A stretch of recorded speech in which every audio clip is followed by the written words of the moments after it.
L'urètre, c'est la question la plus fondamentale au centre de cette reconstruction de phallo. Quelle que soit d'ailleurs la phallo qu'on va reconstruire, l'essentiel des complications vont se concentrer au niveau de l'urètre. L'urètre, c'est très difficile à reconstruire parce que l'urine, c'est un liquide agressif qui va favoriser la mauvaise cicatrisation et des complications. Ces complications au niveau de l'urètre, elles sont très fréquentes. Et ça, c'est quel que soit le type de phallo. On a 3 grandes complications qui peuvent survenir pour l'urètre. Premièrement, on a un risque de sténose. La sténose, ça veut dire un rétrécissement du canal. On a une zone où le tube qu'on a créé, le canal qu'on a créé, va pas très bien cicatriser et va se resserrer et créer une sténose. Cette sténose, c'est très compliqué à traiter, il faut réopérer les patients, on peut être amené pour ça à faire différentes techniques de reconstruction, mais ce qu'il faut bien se dire, c'est qu'à chaque fois qu'on va réopérer un patient, on va refaire des cicatrices et donc potentiellement abîmer la phallo. Donc c'est une complication qui est très embêtante parce qu'elle a des conséquences derrière potentielles pour la phallo, et en plus avoir une sténose, c'est très désagréable parce qu'on a d'énormes difficultés pour aller uriner. La deuxième complication qui est très fréquente, c'est ce qu'on appelle les fistules. Une fistule, c'est au lieu d'uriner par le bout de sa phallo, on va avoir un endroit où le canal n'est pas totalement étanche et on va uriner par un filet ou par un jet à un autre endroit, par exemple sous le scrotum, au niveau du périnée. Ça, c'est une complication qui est assez fréquente et qui, pour le coup, est un peu moins embêtante que la sténose. L'important, c'est de pouvoir évacuer ces urines à peu près correctement. Évidemment, quand on a une fistule, on est obligé de réopérer pour fermer le trou de la fistule, et on peut avoir une fistule, on peut en avoir plusieurs, et malheureusement, les fistules ne sont pas toujours très simples à traiter, et le patient peut avoir besoin d'une ou plusieurs opérations pour fermer cette fistule. La troisième complication qui peut survenir, c'est ce qu'on appelle le diverticule urétral. C'est-à-dire que lorsque l'on crée l'urètre, peut se créer une espèce de poche qui va se connecter à l'urètre. Souvent, c'est des poches qui se réouvrent à l'intérieur de l'ancienne cavité vaginale. Donc le patient va uriner et va remplir une espèce de poche dans sa cavité vaginale. Cette poche va se remplir d'urine, ça va donner souvent des douleurs lorsque le patient urine, et après ça va donner d'énormes problèmes parce que l'urètre va se vidanger, l'urine va se vidanger en continu quasiment après avoir uriné, c'est-à-dire que ce diverticule va se vider progressivement. Là encore, il va falloir opérer pour fermer ce diverticule. Donc on peut avoir ces 3 complications, sténose, fistule, diverticule, on peut en avoir une, on peut en avoir 2, on peut en avoir 3, et on peut avoir besoin de plusieurs opérations pour résoudre ces problèmes. Sur la phalloplastie abdominale, le risque de complication est élevé, et plus élevé que par exemple sur la phalloplastie antébrachiale, parce que l'urètre est fait avec un lambeau, donc on a moins de risque de sténose. Sur la phalloplastie abdominale, on va utiliser une greffe de peau, c'est-à-dire qu'on va prélever une greffe que l'on va greffer à l'intérieur de la phalloplastie.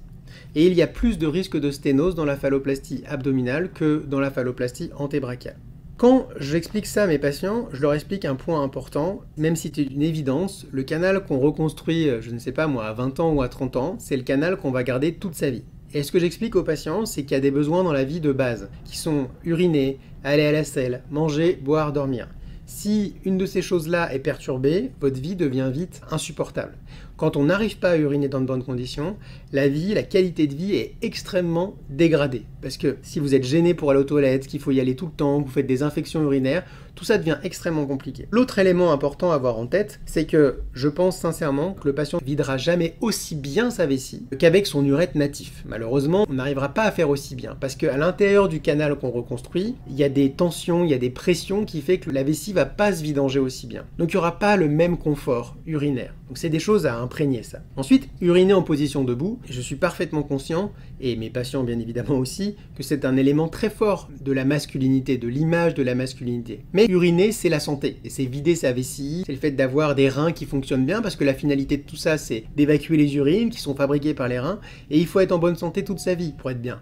C'est évident, mais c'est important de le dire. Une chose aussi importante, c'est que l'urètre, c'est le canal qui nous permet l'entrée à l'intérieur du corps humain pour réparer, pour aller traiter un nombre de pathologies importantes en urologie. Je m'explique. Si demain vous avez des calculs dans les reins, les calculs dans le rein, c'est très fréquent. Quand on fait des coliques néphrétiques, c'est vraiment quelque chose qui touche plein de gens, soit des hommes, des femmes, c'est une pathologie très fréquente. Si vous avez un calcul dans le rein, vous allez avoir un traitement dans la grande majorité des cas par les voies naturelles. Ça veut dire qu'on va mettre une caméra dans l'urètre pour aller traiter un calcul qui se trouve dans le rein. Le fait d'avoir eu une phalloplastie avec une reconstruction de l'urètre fait que ce type de traitement peut être très difficile et dans certains cas même impossible à réaliser. Autre exemple, vous êtes fumeur. Si vous êtes fumeur, vous avez un risque de développer des polypes dans la vessie. C'est très fréquent.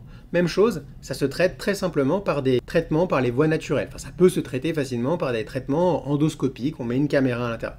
Si le patient a eu une reconstruction de l'urètre, ça peut être plus compliqué. On peut tomber sur des gens qui n'ont aucune idée, enfin qui vont être bloqués par rapport à cette urètre. Donc il faut avoir cette idée en tête, c'est que ça a des conséquences de réaliser un canal de l'urètre. Des conséquences sur la santé du patient, mais également sur le fait de pouvoir accéder facilement à l'urètre. Un patient qui a un urètre dans une phalloplastie ne sera pas facilement sondable. On ne pourra pas facilement lui mettre une sonde urinaire. Et des événements dans la vie qui peuvent nécessiter une sonde urinaire, malheureusement il y en a un certain nombre. On peut avoir un accident de la route et être inconscient, avoir besoin d'être sondé en urgence. Si vous n'avez pas à portée de main un urologue spécialisé dans les reconstructions, ça peut être extrêmement compliqué de vous sonder. On peut avoir besoin de vous sonder pour une opération qui va durer longtemps, n'importe quel autre organe, rien à voir avec la phallo, et avoir besoin de vous sonder. Même chose, le sondage va être compliqué. Donc ça ajoute des complications potentielles. Donc la discussion que j'ai avec mes patients, c'est ça. Si je leur explique les conséquences du choix de l'urètre, tout en comprenant parfaitement que c'est un élément hyper important pour mes patients. Et à l'issue de cette discussion, je leur demande de réfléchir, on en rediscute en fait, on ne tranche pas cette question en une consultation. L'idée c'est d'apporter des éléments que les patients n'ont pas forcément.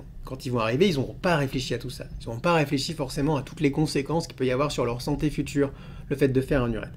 Donc moi j'essaye de leur ouvrir un peu des éléments de réflexion, et au final on choisit ensemble si on fait l'urètre ou pas. Je peux tout à fait comprendre, et un grand nombre de mes patients finissent par faire l'urètre tout de même, mais en tout cas, on peut faire le choix de continuer à uriner en position assise, tout en ayant une phalloplastie, avec l'esthétique de la phallo, en mettant en place une prothèse à l'intérieur, en pouvant avoir des pénétrations, avoir des rapports sexuels, enfin c'est tout à fait envisageable, tout en continuant à uriner en position assise. Donc là, on a fait les 3 premières étapes, on a la phalloplastie brute. Si on fait l'urètre, ça c'est la 4e étape.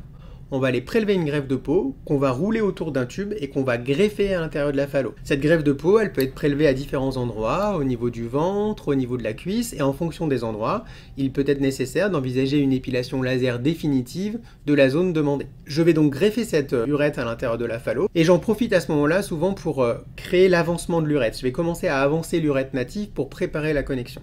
3 mois plus tard, donc on est toujours à 3 mois, 3 mois, 3 mois. 3 mois plus tard, si tout va bien, si l'urètre a bien cicatrisé, qu'il n'y a pas de sténose, on va connecter l'urètre natif, l'urètre de naissance, à l'urètre de la phalloplastie. Donc ça, c'est la 5e étape. Et j'en profite à cette étape pour réaliser le gland, si le patient désire faire une glanuloplastie. J'en profite également pour enfouir le clitoris si le patient le désire. Et j'en profite pour faire le scrotum, la scrotoplastie, si le patient le désire.